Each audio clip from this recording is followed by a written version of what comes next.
Previously, we converted the 38 Plymouth 4-door sedan into a coupe, widened the rear guards, chopped the roof 5 inches, stretched the doors 8 inches and built custom running boards for that full gangster look. G'day and welcome back. Today I'm back working on the 38. Today I want to address the front. In the last video I was talking a little bit about some of the changes I'd like to make.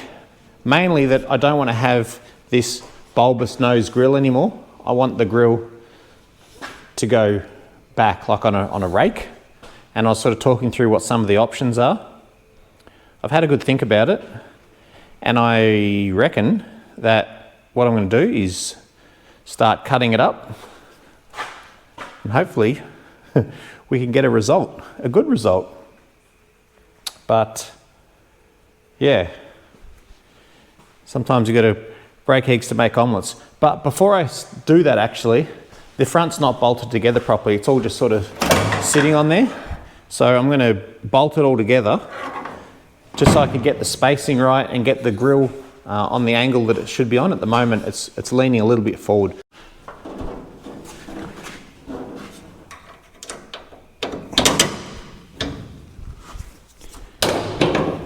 Let's see if this lines up.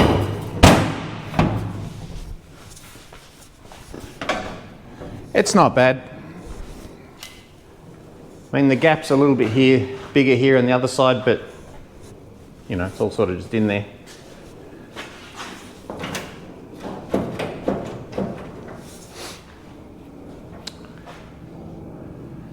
I think that's a decent representation of where we're at. For those that have been around again, it's raining heaps here. So I'm in a lake again. This summer I really do need to fix that leak. I think in the last video I showed this hood ornament, which absolutely sucks. So we're not going to use that. But this is the original one to the car, which has been replated and is absolutely beautiful. That's the Plymouth logo there.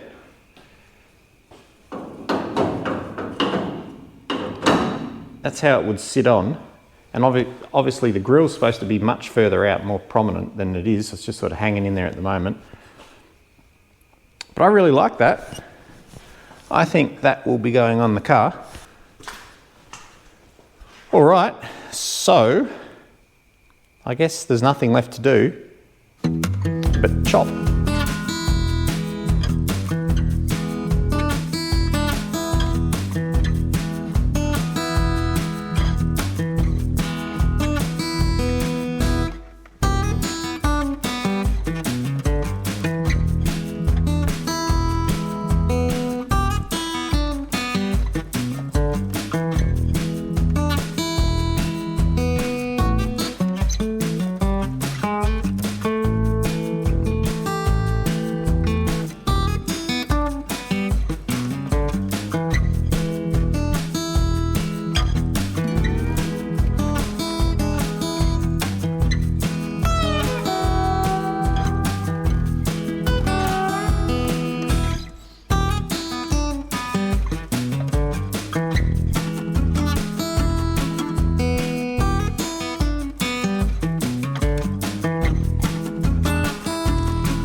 Going all right. I think you can see what the general idea is. The problem I've got is I just ran out of welding wire. I thought there was something wrong with the gun. I thought it was getting caught up here in the tip, but then no, that's all she wrote. So that's a bit of a bugger. I'll tell you one thing though, this new welding helmet is a cracker. It's got lights, you can see the lights on the front of it. It's got a whole bunch of settings. The field, I don't know if you can see through that and how clear it is. It's got a massive seeing window on the front. It's awesome. I got sent this by this company here, Andeli, to try out. It's the Tempest Guardian standard type. You can get it on Amazon. It's not a paid ad or anything. I'm not getting anything for it, but it's great. It's got plenty of settings where you can adjust the sensitivity, the delay, and all that. But like I said, my favourite thing so far is how good you can see through it. It's just super clear, which makes working way easier. And the built-in lights. I'm not sure if you've noticed in the past, but when I'm welding with my old helmet, I'm often holding a flashlight like this in the other hand as I'm welding along, and that's because I can't see crap through my old helmet, which is this guy here. You can see how small the field of view is on this SIG weld guy compared to the new one. Look at that. Pretty different. Anyway, I'm going to go get some welding wire and get back into this grill.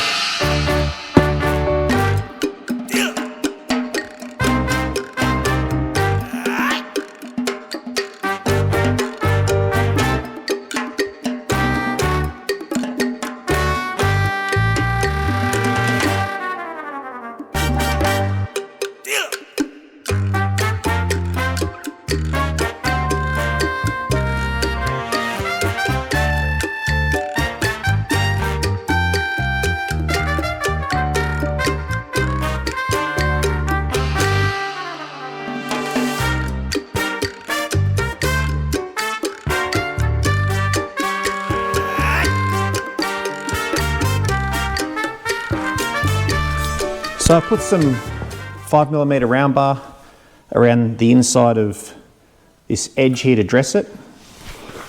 And I think I got the angle that I'm looking for.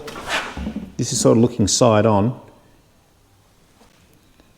Was that because it comes down like this, the bottom piece will be sort of sitting here and they'll stagger back as they go. I think it's going to be a pretty good look. So I've gone and made this thing up just a minute ago. This is hard to do with one hand, but we'll get it in there.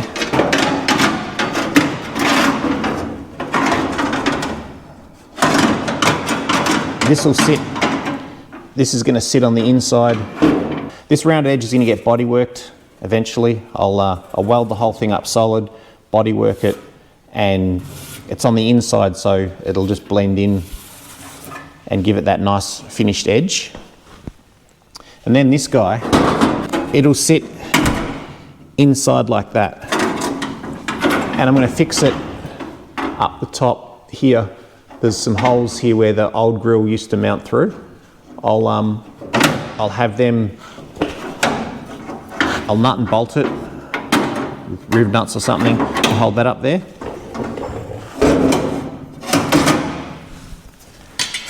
And then I'll use the same material and I'll bring it down, hidden behind this lip here. I'll bring the same material down and around and up, and I'll have like a single piece of this, which is 1 inch by 3mm flat bar mild steel, and I'll build a whole grill shell or grill frame out of that, get that so it nuts and bolts in, and then I'll start making the inside to it.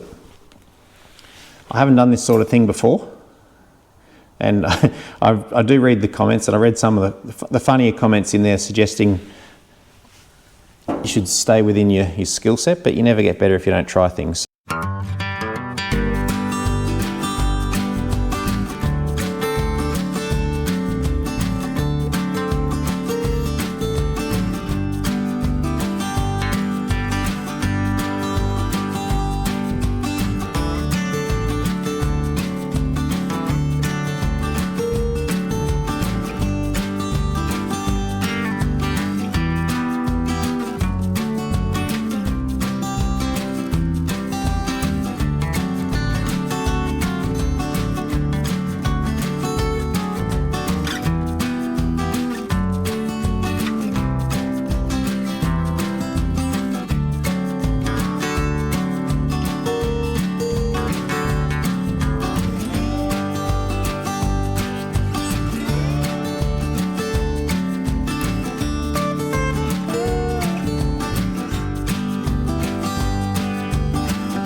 Doesn't look like much, but that was a mountain of work. So I've made this, I don't know what I'm gonna call it, a grille shell outer. So it's just made out of flat bar. I sort of bent it up and welded it and joined a few pieces together. I made a receiver in here. Got this stud on the bottom. So it goes in the hole.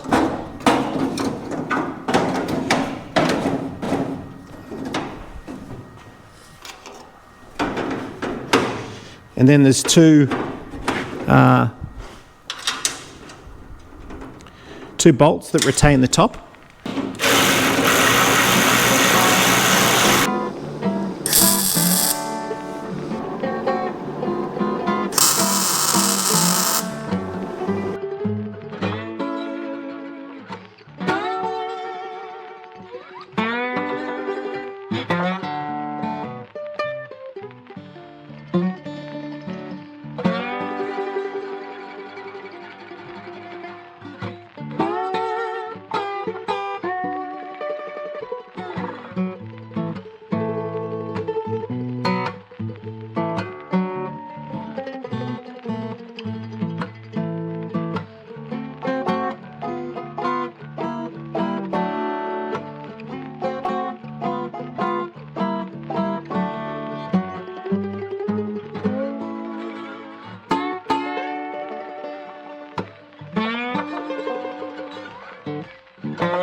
That was a mountain of work, but what do you think?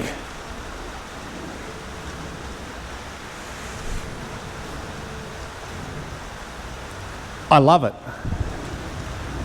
I'm trying to contain the excitement here. Gives it a very different look from the front. Don't know, but there's a cherry on top that I haven't shown yet. Well, I think I showed it earlier actually. This is the factory hood ornament, but I chopped it. It had this piece on it before that shows the profile of where the old grille came out, all the way out there. But yeah, I think the Plymouth hood ornament looks awesome on there. Obviously, like the rest of the car, there's a lot of cleaning up. You know, there's a lot of welds that need tidying up and all the rest of it. Well, the question is, what do I do next on this thing?